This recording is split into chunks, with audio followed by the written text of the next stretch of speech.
I can't imagine, not only for this, but just to support this whole joke of a family at all. I truly don't understand how people in England continue to put up with this. These people are losers. I mean, the Queen was based at times.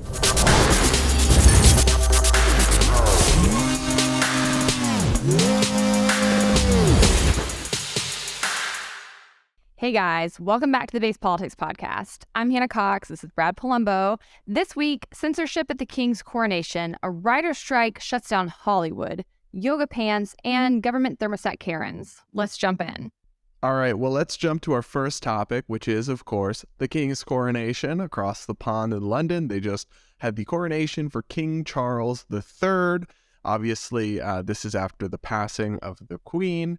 And the coronation, while it's a widely celebrated event, it was not without its controversy. Hannah, how would you feel if you were a taxpayer and you were on the hook for millions and millions of pounds for something like this? I can't imagine, not only for this, but just to support this whole joke of a family at all. I truly don't understand how people in England continue to put up with this. These people are losers.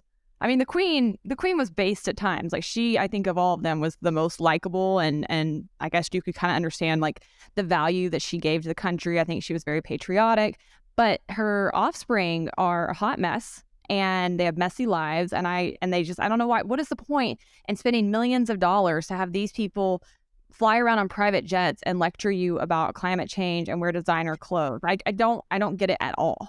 Yeah, I guess I can appreciate the history and the ceremony and the tradition and the idea of the Like, I guess it's hard to put yourself in a British person's shoes and see how they understand it, but it's not cheap, this event that they had.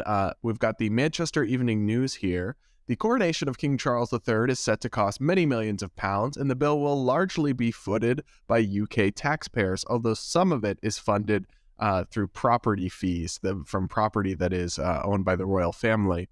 The exact cost of the coronation is yet to be revealed, and a budget for the historic event has not been disclosed by the government, so the total amount of public funds due to be spent is currently unknown. However, some predictions suggest the coronation could cost the nation between 50 and 100 million pounds. That is a lot of money. Now, their argument is that it produces more in like tourism and economic activity and attention and global prestige than the cost, which that could be true. I'm not sure it necessarily justifies forcing people to fund this against their will, but a spokesperson for the royal family said that a national occasion like this, a great state occasion, does attract huge global interest that more than repays the expenditure that goes with it. Indeed, it vastly exceeds it in terms of the boost to our economy and our nation's standing. Hannah, your thoughts? I mean, I guess I have to see a little credibility there. Who's paying attention to England aside from when they have a wedding or a coronation or something like this? It's not like they're just gangbusters on any other front. But I still don't think that's an argument for it. I think that means you need to do better as a country and figure out something else to make you interesting. I'm still not on board. That is an astounding amount of money, and it kind of blows me away that, you know, you hear the people on the left criticizing Elon Musk, for example, and saying like, why don't you just donate XYZ amount of money and cure world poverty? But you don't hear that kind of thing lobbed at the royal family. In fact, I usually find a lot of simps for the royal family on the left, so it seems weirdly hypocritical to me. Yeah, well, the king is actually estimated to be worth 1.6 billion pounds. So I would just humbly suggest maybe they could use the money from the property fees, and then the royal family could pay for it if they want to have a coronation, but they actually don't need to have a coronation at all. He already is king. He became king the moment his mother passed away, and most of the other European nations that still have vestigial monarchies don't do coronations, in part for this reason. Because it's all pomp and circumstance. There's no actual purpose, and it's very expensive, especially, and this part's unfortunate, and it's not their fault, the security that's now needed to gauge against, you know, potential attacks or threats is extensive. So, but you know what? The cost, it's not on us, so I don't care that much. The more interesting part to me was, while the monarchy remains, I think, slim majority popular in the UK, there is a significant faction of the public that opposes the monarchy.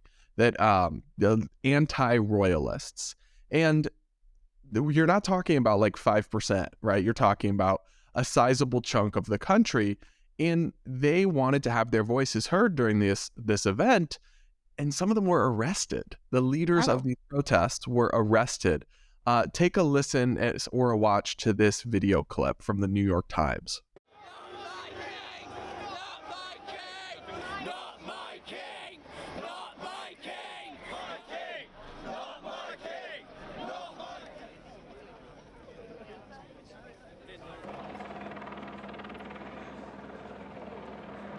The whole point of today from the Republican side was visibility. It was just to show that when the cameras panned round, that they wouldn't see just rows and rows of adoring royalists, and to show the world that we're not a nation of monarchies.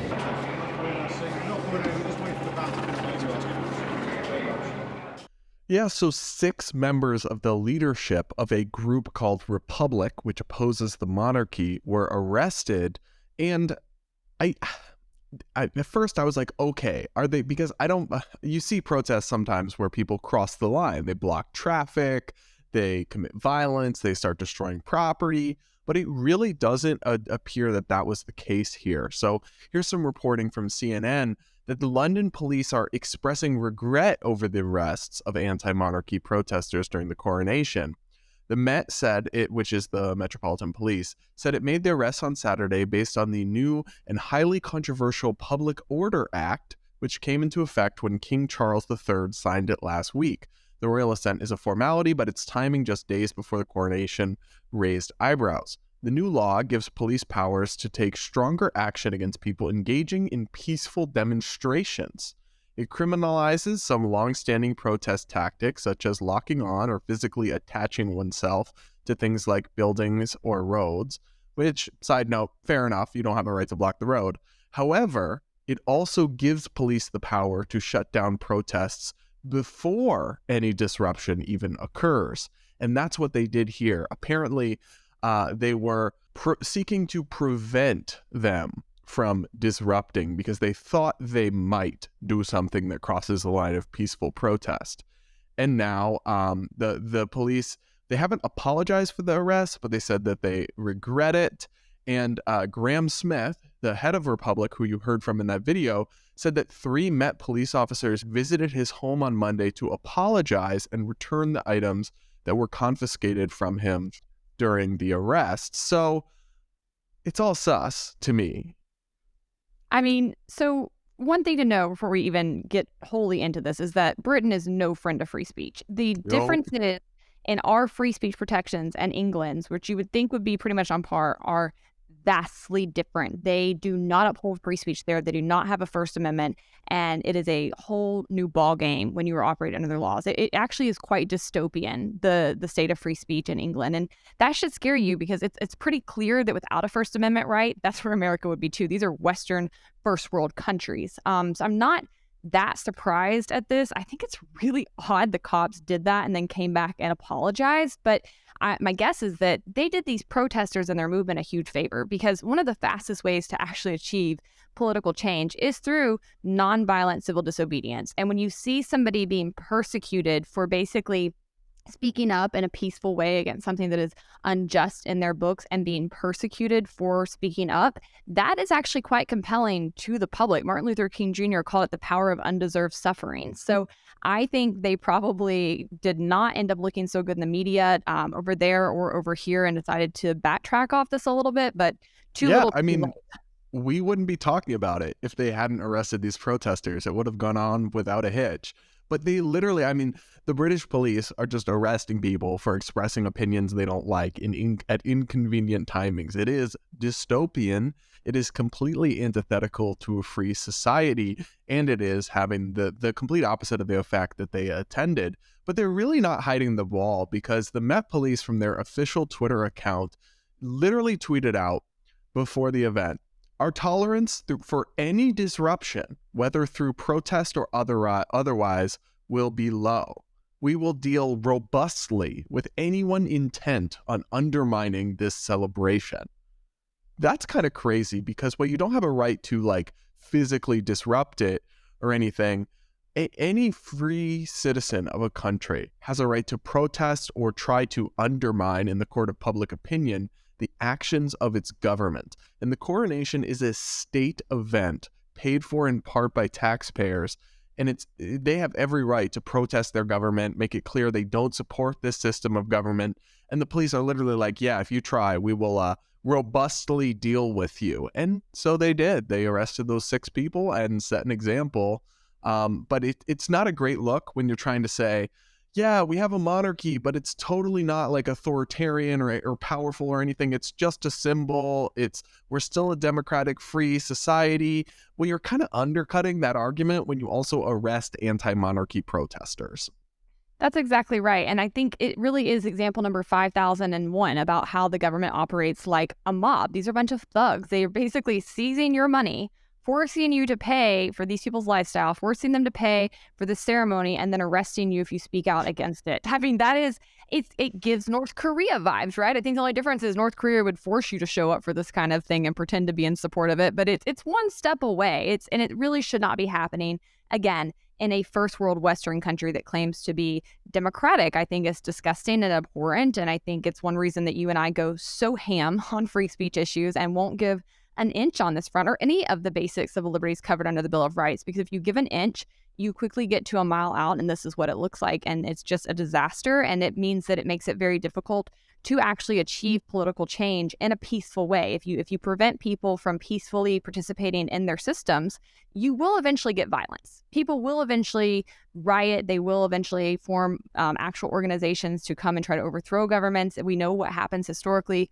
It's bad for everybody involved. And that's why we've tried, as we've moved into the future, to structure societies in such a way where that happens less and less, and where we can get things done in a peaceful, cooperative manner. But this is very much in the opposite direction. And, the whole thing, again, this is one reason I think the monarchy is just, it should be done. It's such an old-fashioned, outdated idea. It's such a waste of money. And also, like, you're doing all this for somebody who, how old is Charles? I mean, like 70-something years old. He's going to die in a few years. You're going to have to rinse and repeat and do the whole thing over again.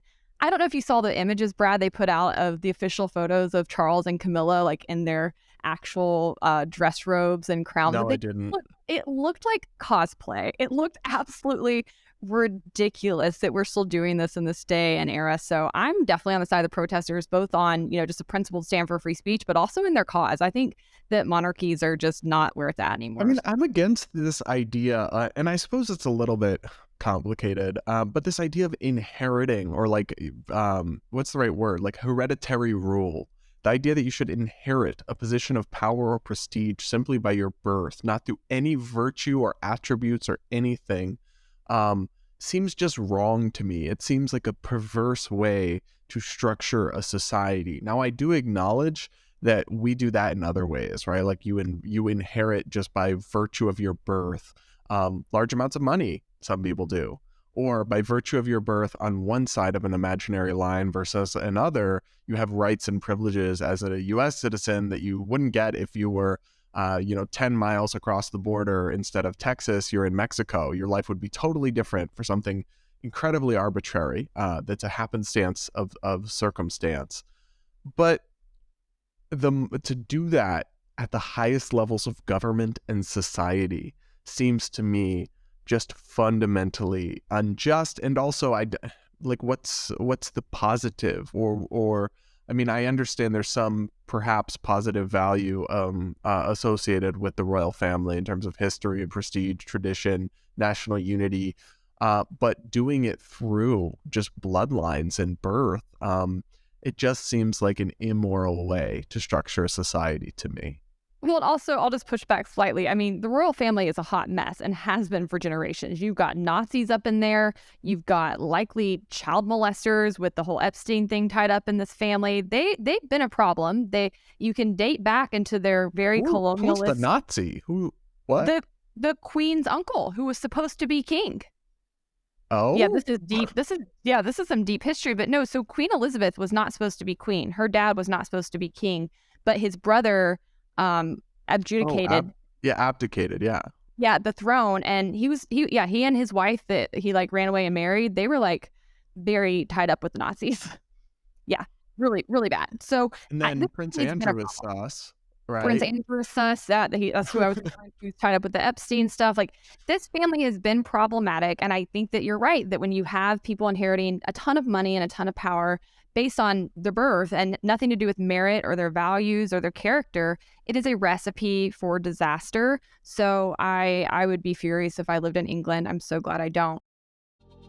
Hey guys, Brad here. I want to tell you about another podcast you might like since you're a fan of based politics. Undivided with Brandy Cruz, a Seattle-based podcast that looks to give a voice to Americans who can't stand either major political movement.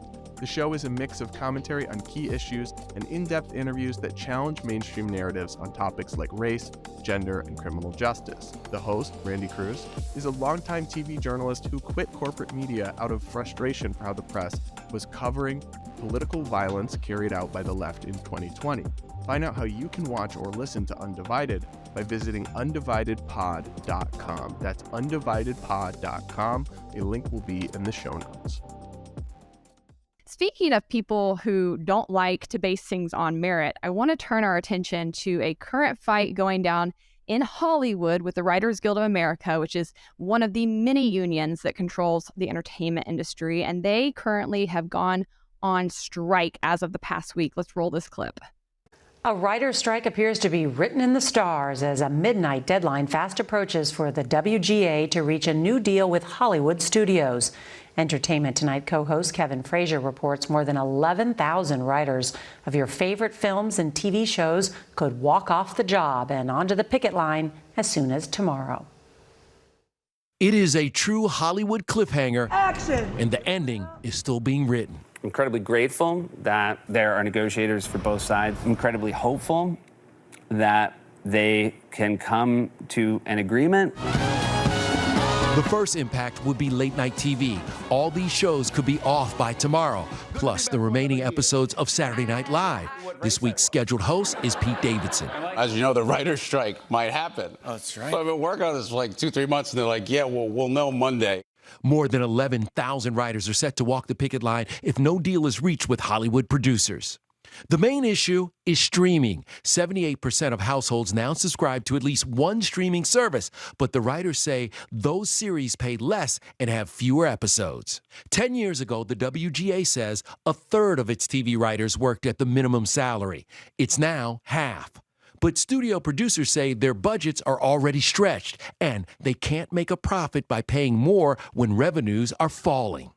Also playing a role in the labor talks? AI. The writers want assurances that studios won't use artificial intelligence like ChatGPT to generate new scripts. The last writer's strike in 2007 lasted 100 days and cost California more than $2 billion. Back then, Stephen Colbert was on Comedy Central. Where are my words?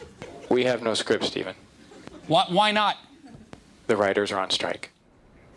Now, a long strike could push back the fall TV season, and even if there is an agreement, consider that next month, contracts expire for the unions representing both Hollywood's directors and actors. Nora? Kevin Frazier, thank you. So, Hannah, I don't know what I'm going to do without all the witty and entertaining and clever content on today's late night shows. I just tune into them every night, and now there's going to be a huge void in my life without this. Right. And also, who is going to rewrite Disney movies and make them live action? I mean, this is kind of funny to me because I have been annoyed at Hollywood for some time, but not for the usual like right-wing conservative reasons. I just think the quality of content gets worse and worse. If you go back to how movies were made when I was even a young adult, you had all kinds of genres. You had a lot of indie films, just really artistic stuff being done. And now it's like everything is just a Disney remake or a Spider-Man, comic figure movie. It just feels like there's been a lack of creativity out of Hollywood in recent years, and it's been quite boring to me. TV's been a little bit better, but yeah, my first reaction was a little bit smug like you, like, oh, okay, bye. I think there's so many independent content creators that are just making so much more interesting content on places like YouTube or TikTok even. That's what I turn on and watch. I'm not really watching most of these programmed shows anyways, but maybe that's just me. But I thought that this case was fascinating. I wanted to talk about it for a number of reasons. One, I just think probably a lot of people aren't even aware this is going on. And given my background in the music industry, I am very aware of how unions have played a major role in ruining entertainment. And I want to dig into this a little bit. So first, though, just so we're on the same page, I have this chart that will flash on screen if you're watching, but I pulled up what these people are actually getting paid right now. So they are, once again, in a union. Almost any entity operating within the theater world, the music industry world, Hollywood, you almost have to be in a union. Like they've made it virtually impossible to not participate. And once you're in, they are in charge of negotiating on your behalf. They set minimum salaries. They report on maximum salaries. Sometimes they participate in salary caps. You as an individual no longer really have total bargaining power on your own, right? You're now being bargained for as a member of the collective, which I have problems with in and of itself. But if you look at this chart, it's showing where the median pay is right now for writers, and this is on a 1-hour episode. It says the median pay for that, if you have a co-producer title, is $16,500 per episode, with the maximum reported around $39,000, and then it moves through like various kind of levels of experience you could have. If you're a showrunner, it would be $52,500 per episode. I don't really feel like these people are being drastically underpaid. Well, and they even note here, they say, well, real quick, they say, while rates have generally increased over the past 2 years, these episodic cues remain too low relative to historical pay and the value of the content writers create with the increasing prevalence of the seasons and mini rooms. So a lot of this stems down to the fact that the structure of how TV is being produced, it's mostly changed because now we're in a streaming model versus a broadcast television model. That means you have shorter seasons, you have fewer episodes per season. And so your ability to have long-term work as a writer has certainly changed, but that also means that you're not making as much over a period of time. Because if you had 20 episodes in a show and you were contracted to it, you're going to make a lot more money than now if you have 6 episodes. But they're still not exactly deprived, because when we scroll down and we look at this other chart they have, they're saying, well, we have high episodic rates, but it's not as much because the streaming series are shorter and there's fewer episodes. However, when they average it out and they come up with a weekly compensation rate, median weekly rate for a co-producer is just $7,731 per week. Hannah, these people are struggling to get by. They can't feed their families. They're just out in the streets protesting for a basic living wage. That's right. 11,000 of them just barely scraping by in Hollywood. I mean, I don't have a whole lot of sympathy here. You as a whole are paid very, very well once you are employed in these kinds of industries. And I want to break down sort of some of the reasons they might not be paid even better than they are. And I think overall the issues I have with what they're demanding right now under this strike. And I think it's important to look at because while this just affects people in Hollywood, this is the kind of behavior that you often see with labor unions in any sector across the country. And it's why so many people are completely opting out of them as you increasingly have the ability to do that in most states across the country. Now, California is not one of them. It is not a right to work state. It is a heavily unionized state. And Hollywood has been a union town since about the 1930s, where you saw sort of the end of the silent film era and what they called talkies, so movies that had speaking in them. And that's when you saw talent guilds, including the Writers Guild of America, SAG, AFTRA, which are the ones for actors, the Director Guilders Union. They were formed. And so they've basically been taken over since that point in time. And again, this is also true, everything I'm about to say, this is also true in the music industry. It's also true on Broadway. Pretty much any sector you want to break into in entertainment requires being unionized. And that's one reason that it's so hard to break in if you are talent, because unions are only successful at keeping pay high by keeping competition out. And you, as somebody who wants to work in the field, are competition. And so that is how they, in any way, keep prices artificially high. It's not really that they have this magic bullet. It's just that they're exclusionary and make it really hard for the vast majority of people to work in industries that they want to work in. As somebody who used to be trying to break into one of those industries, I found it incredibly frustrating. Often productions, they won't hire you if you're not union, but you have to be in a union production to become a union member. So it's this catch-22. And then once you, yeah, that doesn't make sense. No, it's ridiculous. But in order to be in a union, you have to get hired to work on a union production. You can always audition, but they are more likely to hire their own members, right? Because this is about keeping competition out. So you basically have to get lucky enough, be good enough that you outpace somebody who's already in the union and you get a union production to hire you. And then at that point, you can apply for union membership. But there's another catch-22. If you are accepted, you then are never allowed to work on non-union productions again. So let's say you are a writer and you want to be a Hollywood writer and you finally get to work on a production that's unionized. You get unionized, but now you're not allowed to take money or jobs that aren't unionized. So it, again, makes it really, really hard to get work. And it's something that people often struggle with of like, do I join the union or do I not? Because it kind of boxes you out of a good number of jobs either way that you go. Yeah, so it's corrupt, right? I mean, I would hate that if our industry functioned this way. Yeah, I would absolutely hate that. The idea that the unions, they're not serving your individual best interests, right? They're serving this nebulous collective and their own officials' interests, and also for the average worker. Well, if you're not average, that's not going to be you. Right. Well, I would always say unions are a really good idea if you suck at your job. And I'm not trying to be mean. I mean, honestly, if you are an average or below average worker, average or below average talent, unions are great for you because you're going to get brought up by the people who are really, really good. But if you're really, really good at your job, if you're a smart person, if you're a hard worker, a union is the worst deal for you because it basically pulls you down to the average amongst you and prevents you from being able to negotiate on your own behalf. Not only that, but these unions operate like such mafia thugs that if you're not union right now, they send out emails to people on this, there's this service called Backdoor that is where a lot of independent screenwriters upload their stuff trying to get discovered and often sell screenplays that way and break into it. They send out an email to all membership on there saying if you're not union and you try to sell a script right now during the strike and undermine the strike in doing so, you'll be blacklisted from ever working a union job. So it's not even that they just like prevent competition. It's not even that like for their own members that you're kind of stifled by their negotiations. They literally threaten you and say that if you try to work when they don't want their people to work, that they'll blacklist you from working. Oh, that's very, very normal behavior. Yeah, totally fine. But yeah, I mean, as a whole, they are there to negotiate for the collective. I don't think at an individual level it's very helpful.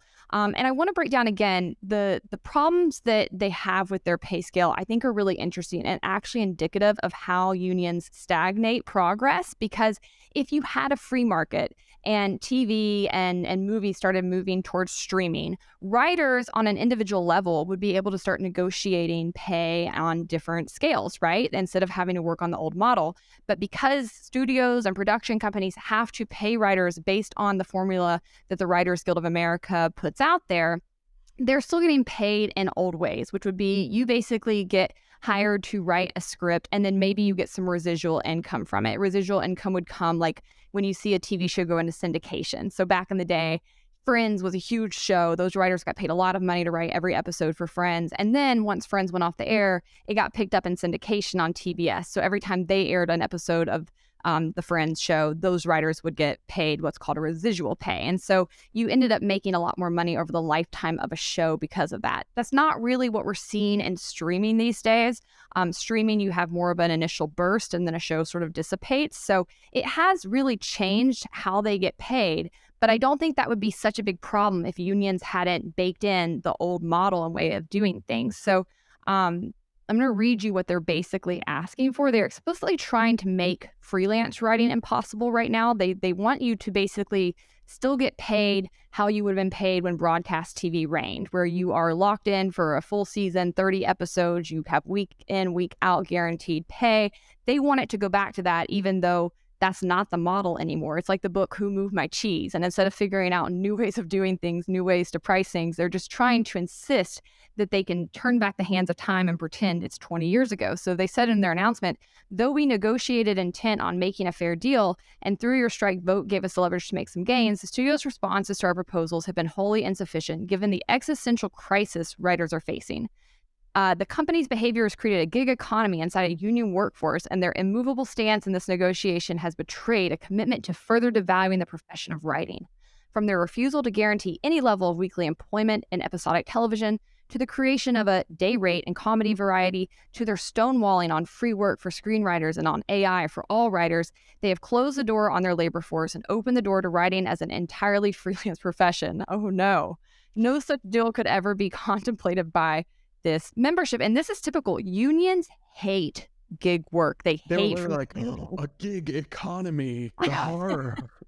And I'm like, even as a writer, a gig economy, freelance writing means you have the opportunity to write on a lot more shows. There's a lot more shows being produced nowadays thanks to streaming. I think the New York Times reported that back, 20 years ago, you had something like 200 to 300 shows in production at a given time, and now it's well over 500 at a given time. So yes, you are not guaranteed to write on a show for as long, but there's a lot more being done and you can take on more work. Freelancing would actually be a great opportunity for a lot of writers. I know I love working as a freelancer, but you often hear unions trying to convince everybody that gig work is so abusive and harmful. And no, it actually just hurts you as a union because then you can't force people to pay dues to you. It's kind of a death knell for unions because once people become independent and realize that they can negotiate better for themselves and structure their own work weeks as they want, they actually have a lot more bargaining power under that kind of structure than they do within a union. So it's really not a threat to writers. It's a threat to the union themselves. But they always try to spin it that way and act like they're just, your big protector coming in.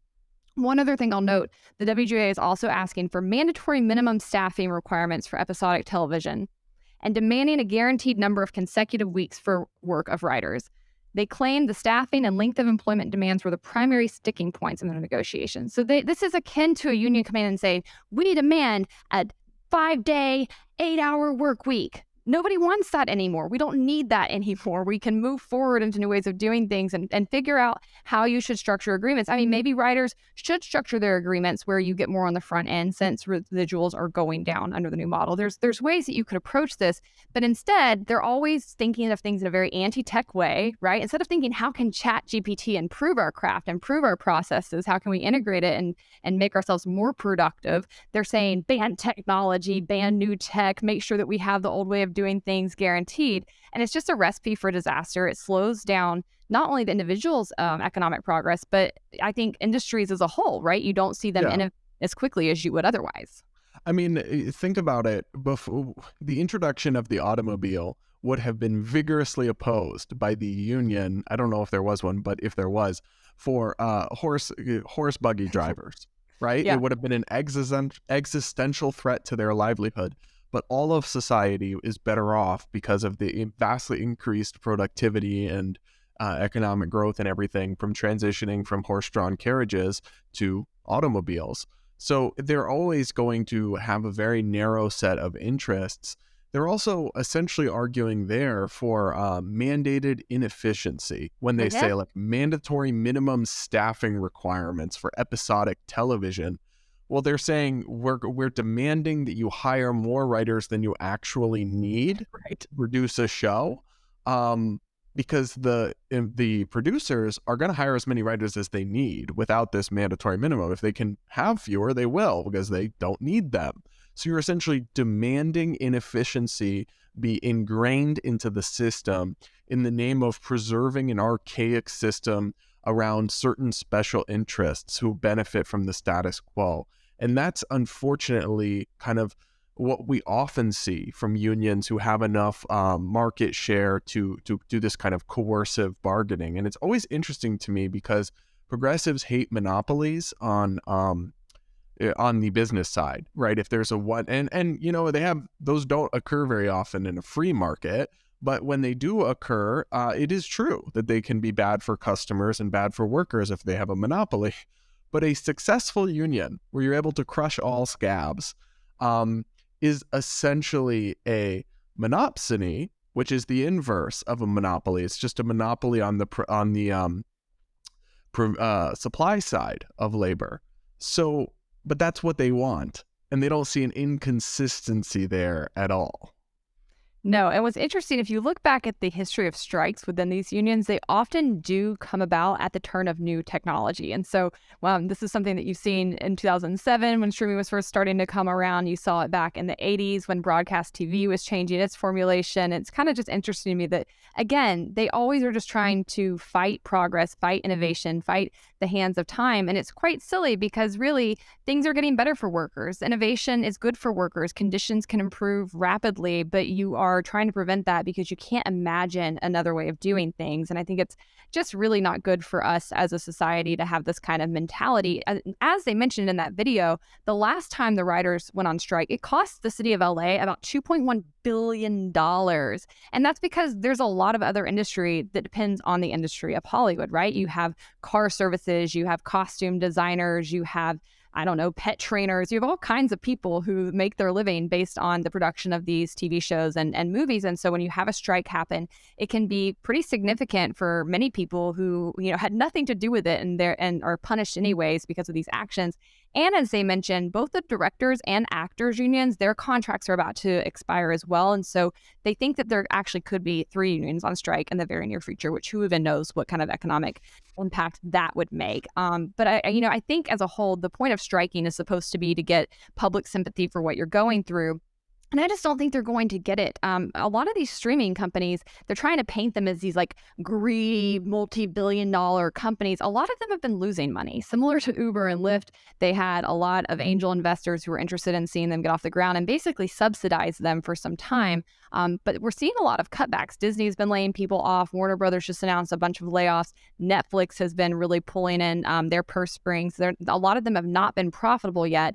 And the amount of money that they are spending on these productions is flabbergasting. We're talking billions of dollars a year. So I don't really think this is actually a situation where the streaming companies are just being super greedy. I think it's very similar to what we saw happen when I was in the music industry, where the way people engage with content and how they pay for content simply changed with technology. And it actually opened up the opportunity for a lot more people to make a lot more money off of entertainment. People like you and I can make a good bit of money simply by sitting here and recording a podcast or recording a YouTube video and making advertising dollars on it. Instead of recognizing that and just capitalizing on it, they continue to want to go back to the way things were done. So in music, they kept trying to push album sales. Why are they still making albums? Could not tell you. The amount it takes to make an album is crazy, and people listen to singles on streaming platforms. But instead of figuring that out and figuring out how do we cut costs over here and better monetize these new models, they're still fighting that in music too. And I promise you, I've seen this play out. It's not good for anybody involved. And what ends up happening is that you have a lot of money that you're spending trying to force an old way of doing things, and your profits continue to go down. It creates a very unstable industry. I know when I was working in music, companies were folding left and right. They'd get sold overnight. I mean, it was just kind of a mad grab trying to figure out how you could still sustain the old model instead of just simply evolving and figuring out a new way of doing business. And the smart people, they just opt out, right? They just become independent singers. They become independent content creators. And I have a hunch that's what's going to continue to happen is you're going to see more and more people just turn to places like YouTube. And I think that's probably great for the consumer. It's great for the individual content creator. And the people that are going to get screwed over in this whole process are people who continue to join unions and ascribe to this very anti-competitive, anti-capitalist model way of doing things. Hey guys, Hannah here. I want to take a second to tell you about a really cool upcoming event. Celebrate liberty in style while connecting with changemakers from across the country. America's Future, the organization that's empowering the next generation of freedom's leaders, is excited to announce its most glamorous gala yet. Join them on Thursday, May 25th at the historic Anderson House, located in DuPont Circle of Washington, D.C. Known as one of D.C.'s most fashionable mansions, it serves as the perfect backdrop for you to walk the red carpet, enjoy the open bar, take in the artwork, and kick off your shoes to tear up the dance floor. Don't miss your chance to clink glasses with inspirational young leaders from across the country. Get your tickets today at americasfuture.org. So speaking of people who oppose progress, we should probably move on to our quick hit segment and talk about the apparent take that women should not wear yoga pants, Hannah. Let me read you a tweet from Eric Kahn, who is the CEO and founder of New Christendom and the host of the Hard Men podcast. He has described himself as an avid hunter as well. Just interesting.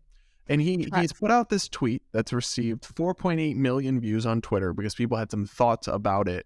listing, quote unquote, the acceptable occasions to wear yoga pants. Alone in your house with your husband, working out alone in your private gym while your husband watches you. The end. No public venues, not social media, period. Your Wow. thoughts? Well, one, I think even if I did have a husband or a private gym, it would still be really creepy for him to sit there and watch me work out. Like, it just sounds like a really, what are you guys doing in your home? Like, this is bizarre. This is why Christianity is dying. Like, if you had to summarize it in one tweet, like, they keep it like, why are the nons growing, which is the non-religious folks? And it's because people like this act freaking crazy in representing Christianity. Who wants anything to do with this? My biggest problem with Christians have always been that the people who think that being a Christian means you should force your way of doing things on the rest of society. You might very well and earnestly be a Christian and believe that you should dress modestly, believe that you want to be with somebody who dresses modestly. I know that matters to a lot of people. I think it's really bizarre, but whatever, that's your prerogative. But for you to take it a step forward and say, no women should be able to do this, it gives ISIS vibes, honestly. Like, no. Are yoga pants even that immodest? They're just, not, I actually find them to be, I feel more comfortable in yoga pants because they're very thick. Like, they're very, like, shaping, and, they are skin tight, I guess, but I don't find them to be super immodest. I feel more comfortable in them. But, yeah, I guess you could, you can see more definition in them than you could in, say, a pair of jeans or a dress. And again, if that's your religious view and you want to live your life that way, I say have at it. Not for me, not into it. I think it's bizarre how much many sectors of Christianity police women's bodies. Grew up in that. Can't stand it. Grew up in purity culture.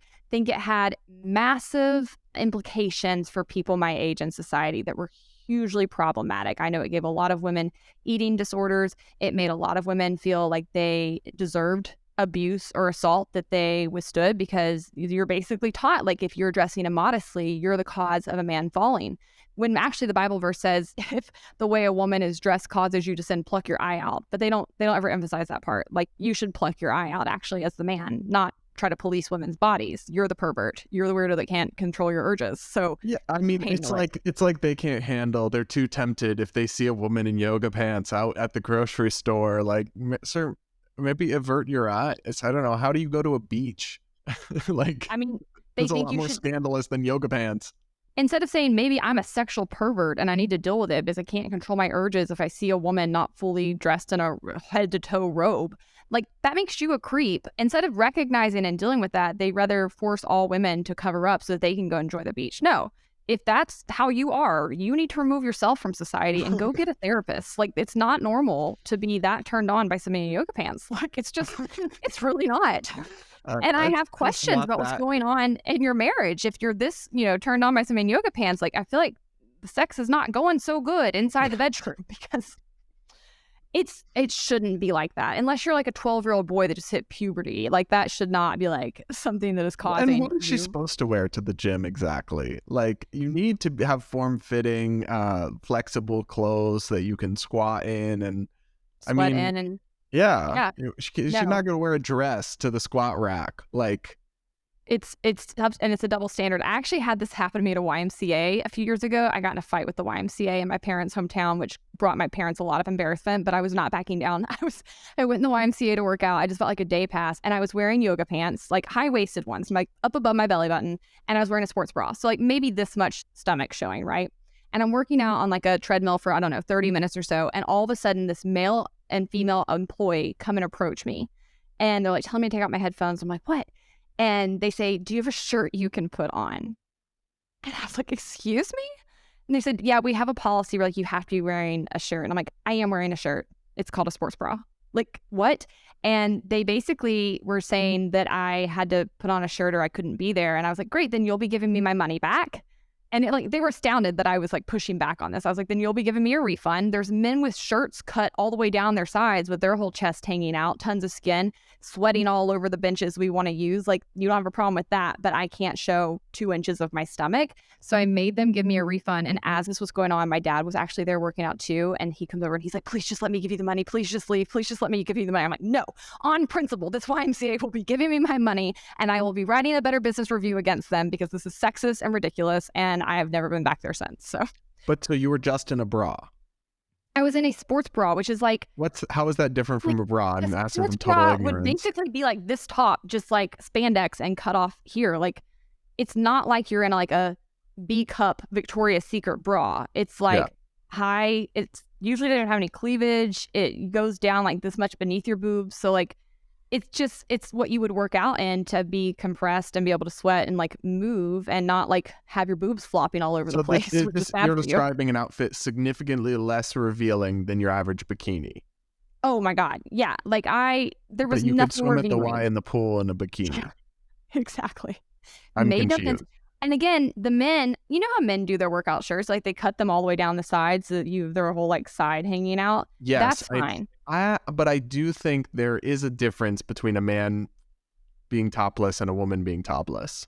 But we're not talking about being topless. Yes, I agree. But like, yes, I would not have shown up topless to the so Y. for example, like a woman wearing one of those cutoff shirts where you could just see their whole chest through the side.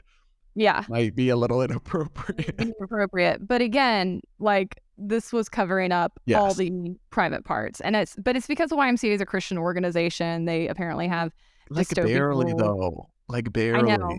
Well, I'd worked out at the YMCA for a decade in Nashville at multiple locations. I'd never had an issue. So this was just Anderson, South Carolina, a bit more right So I'm gonna tell you a funny story because we're talking about yoga pants. So my mom lives in a little town in Rhode Island, and there was an old man who wrote a letter to the editor for the tiny local newspaper, complaining about women wearing yoga pants and it's improper. You know what? Pause. I'm gonna find it. Okay, Hannah, I've found the letter to the editor, and I'm gonna read it to you. The absolute worst thing to ever happen in women fashion is the recent development of yoga pants as daily wear outside the yoga studio. Not since the miniskirt has there been something worn by so many women who should never have it on in the first place. So he's not even just mad about yoga. There's more. He's just mad about women being fat and wearing stretchy pants. From casual to formal, weddings, funerals, shopping, and even the workplace, yoga pants are everywhere on women of all ages, usually paired with a blousy top and a ponytail hairdo. What a disaster. Like on mature adult women, there is something bizarre and disturbing about the appearance they make in public. Maybe it's the unforgiving perspective they provide, inappropriate for general consumption, TMI, or the specter of someone coping poorly with their weight or advancing age that makes yoga pants so weird in public. They do nothing to compliment a woman over 20 years old. Do yourself a favor, grow up and stop wearing them in public. What's next? Wearing a Speedo to the supermarket? Imagine if men did that. Yuck. To all yoga pants wearers, I struggle with my own physicality as I age. I don't want to struggle with yours. Thanks, Alan. That was truly gold, except for the pedo part about how he only wants to see women under 20 in them. Like, Well, so many. So this went viral. This went viral across the whole internet. This tiny little letter to the editor in my mom's town. And they had a protest parade. They organized a parade of women in yoga pants to walk up and down his house, his street.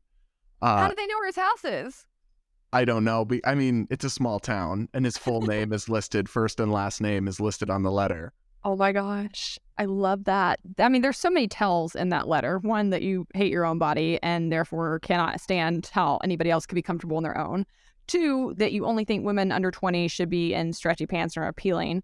I mean, there's just a lot of problems going on here. And three, like, he is so bothered by anybody who's not his ideal type wearing yoga pants because it's so ugly to him, or because, like I said earlier, I think it makes him unhappy when people can be comfortable in their bodies and he can't. I mean, this is just, get help. But I'm telling you, letters to the editor section are filled with absolute cracked people. There's some They really entertainment. are, especially now that newspapers have lost so much popularity that only like tiny amounts of people still read them and comment on them and stuff. So the letters to the editor have gotten even more crazy. Yes, they're wild. Speaking of crazy, let's move on to our next subject, which is this interesting clip from the Whatever podcast, which is huge on YouTube. It's this guy, Brian. It's a guilty pleasure watch of mine, I will admit. He brings on a bunch of modern women, like OnlyFans models or Instagram models, and then like trads, like socially conservative Christian influencers, puts them all around a big table and then discusses the most like controversial topics, like trans, like abortion, like dating, like men and women. And the podcasts are like 5-hour marathon sessions. They get kind of crazy. But on the most recent one that they had, they were trying to discuss trans issues, and a certain very popular transgender influencer and the host, Brian, cut them off and said, we can't talk about this. We'll get demonetized. And so then it led to a conversation about social media and big tech censorship. Take a listen to this. Yeah, I wish your followers would direct. I'm speaking with Rumble, so that's cool. You tell your followers they should direct their energy not towards Brian. It's not his fault that he has to censor himself so that he doesn't lose his business. Direct it to the government to repeal Section 230, which allows social media companies to violate our First Amendment. Thank you very much. Let's go. Let's go. So based. Absolutely. Yeah. Free Brian. Free my boy Thank Brian. you. Free Brian. Hold on, guys. Hold on. So there's a lot to unpack there. For context, Section 230 is a federal law that gives companies, tech platforms, and other companies liability protection so they can't be sued for what other people post on their platforms. If I tweet something, I'm responsible for the content. Twitter is not, because it's totally unworkable if they were potentially could be sued over every millions of tweets that are posted every day. Same with YouTube, for example. But she says, and this is a widely popular, I think, mistaken view and perception, that it lets companies violate people's First Amendment rights. You don't have a First Amendment right to post to a private platform. So just to start there, that's wrong. Yeah, that was a giant yikes. I was cracking up, though, that virtually everybody else at the table looked completely confused. Like, what is Section 230? But she was on a rampage, and the guy snapping next to her. I mean, oh my gosh, the number of people who just spout off without doing the bare minimum of research. Section 230, like you said, it basically, and it's not just for tech platforms. This is widely misunderstood. It's for our website. If somebody were to come and leave a comment on base-politics.com, it's for virtually anybody who has any kind of property online to say what is already true in the real world. If you go in Burger King and start yelling obscenities and death threats, Burger King is not liable for somebody who might be harmed or offended by what you say. And so we have this law, just to reiterate, that the First Amendment still applies to the internet. Without it, you likely still would not see these lawsuits against companies succeed, right? If you were to write something crazy on Twitter and somebody tried to sue Twitter for it, probably it would eventually get thrown out. But the problem is the amount of money it would take for the company to defend itself, the amount of time it would take in the courts. It would completely wreck our system to get rid of Section 230. And people have all kinds of misguided ideas on it. It is nothing more simple than that. You're responsible for what you say, not for what other people say. The fact that YouTube can demonetize you is their First Amendment right. That means they don't have to promote views or pay you for views that they don't want to be associated with on their platform. You don't have a right to their property. And so if you want to use it, crappy or unfair the way they choose to enforce that sometimes, but you're right. But I mean, you don't have to like YouTube's virtues or their principles or how they choose to allocate their free speech rights. I often don't for many platforms, but it is still their right. Free speech doesn't mean you have the right to make people listen to you. It doesn't mean you have the right to compel others to host your speech or platform your speech. So she's completely off base here and actually has a very anti-free speech stance as a whole. Also, if they did repeal Section 230, what's ironic is the Whatever podcast could not exist. YouTube would have to pre-screen every video, and the Whatever podcast is streamed live and makes most of its money from super chats, people paying to have their chats read on the show and discussed, their questions, their comments, their feedback, their roasts.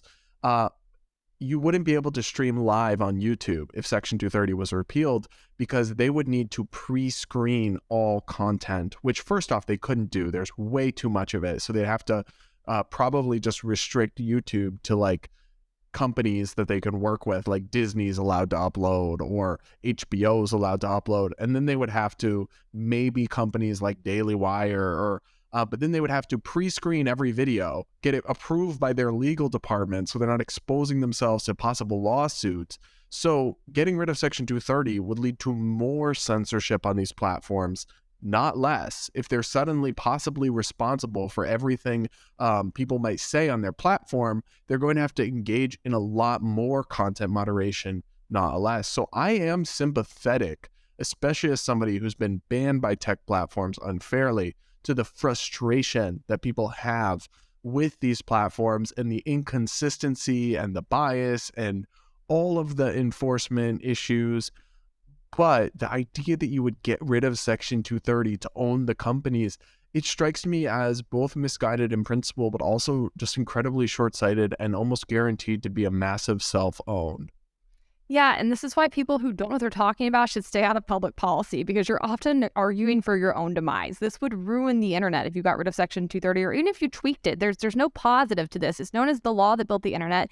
It's one thing I think government actually got incredibly right. It was a bipartisan law passed in the 1990s when the internet was first coming about in order to protect free speech and to protect the free market online. It has worked amazingly. If you look at the explosion of the internet, and particularly at the explosion of the tech sector in the US, our GDP dwarfs that of other countries, and it is because we have better laws and protections for the market and for free speech versus places like England or other places in Europe where you can't even, it's not even comparable. These companies don't operate there and they lose out as a whole in their economy because of that. So I love Section 230, and while I have some issues with the moderation choices of companies, I still defend their right to do it. I will do it even if it's harmful to me, because I believe in free speech. I believe in a free market. I genuinely mean that. And as a whole, these things do not end up being more harmful than helpful to me, because as a content creator, I wouldn't have the ability to put the vast majority of content out that I do without these platforms, without Section 230. Yeah. So I want to move on and talk about a viral tweet about thermostats. So it's warming up out there. People are starting to run their air conditioning. Let me read you this tweet that got a lot of feedback. It's by some local reporter. He said, "It's that time of year again. If you haven't yet, I did weeks ago, you'll probably be turning on that AC this week. Tonight on KAKE News, we'll explain why the government recommends 82 at night and 85 when you leave home. What do you set it at?" This has prompted a lot of backlash.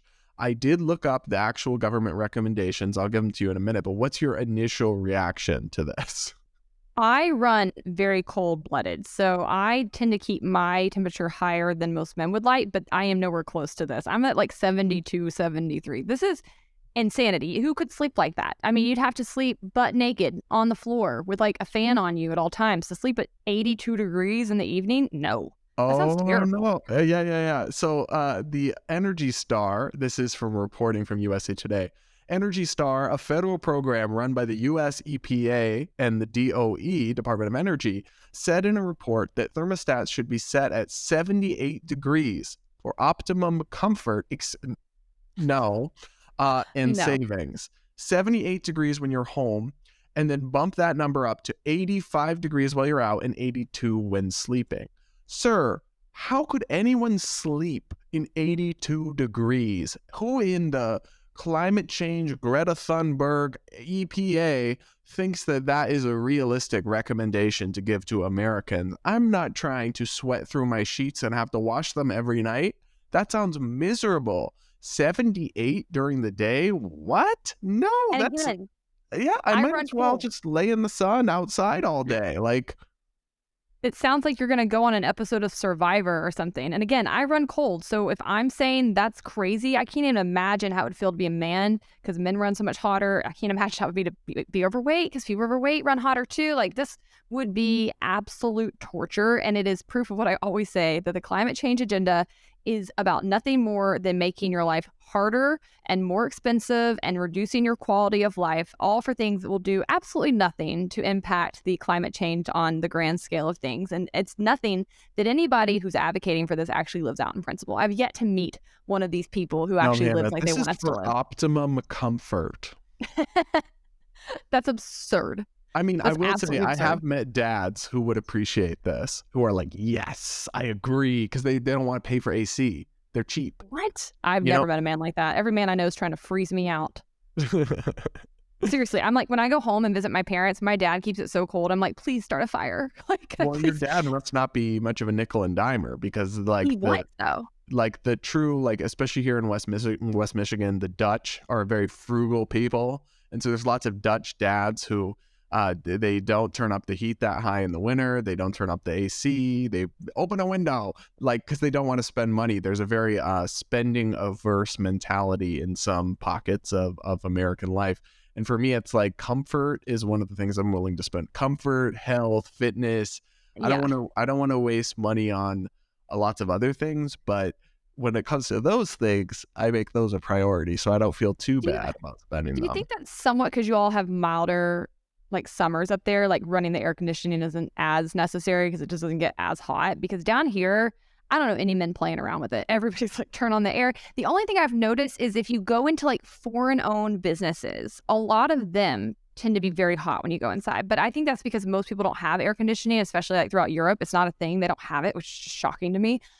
So they're not used to being as comfortable as we are, and therefore they're more like that. Like they don't want to spend the money and they don't mind it being sweltering. But when I go into my dry cleaners, for example, I'm like, how are you guys sitting in here? Like it is. Well, yeah, but it is different when you're in somewhere where it gets really hot in the summer. Whereas it, like here, I don't know, it probably peaks at like 90 would be the hottest day of the summer or something. I don't really know, but it is more mild, so that helps. You don't need it as bad, but it still gets hot, and I would still be quite hot with my thermostat at 82 at night. So.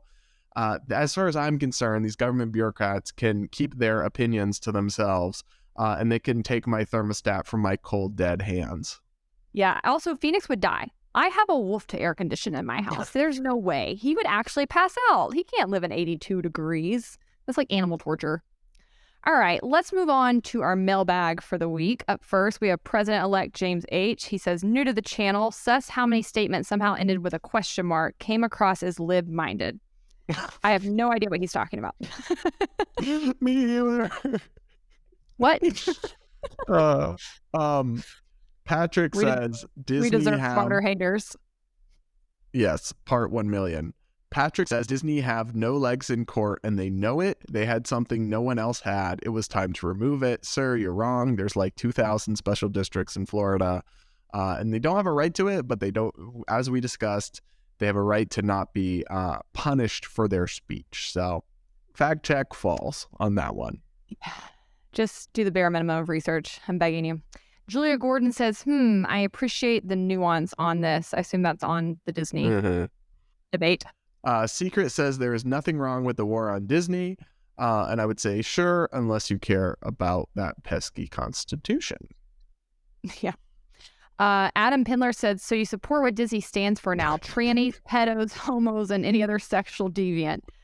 We definitely do stand for trans people and people who are gay. We don't stand for pedos, and I'm positive Disney does not either, nor do they stand for sexual deviants. I saw something really interesting this week out of Texas. There was a lawmaker who basically had made his name pushing the narrative that people who are LGBTQ are like sexual groomers or pedos, and then he got investigated for actually grooming a teenager around him and had to step down from his job. And it backs up everything I think. People who are just rapidly anti-LGBTQ, I'm just waiting for your weird sexual stuff to come out. I'm just waiting. I think if you run around calling everybody else a groomer and pedo, like you're overcompensating, and it's sus to me. Also, I just think it's one of the most vile things you can accuse somebody of, so never throw it around lightly. It's very right. If you want it to be taken seriously, and you should, then you don't lightly call somebody that, and you want to actually ensure that if somebody is in any way participating in that they are prosecuted and taken to jail. So it's not anything that should be used as a political insult. I think that's really just lame on the side of people who do it. Mondo says, on some points, you really are based. Okay. I think we're based on all points. Ice Station Zebra Associate says, them working for money is slavery. Also then, someone should be forced to work for free to feed me.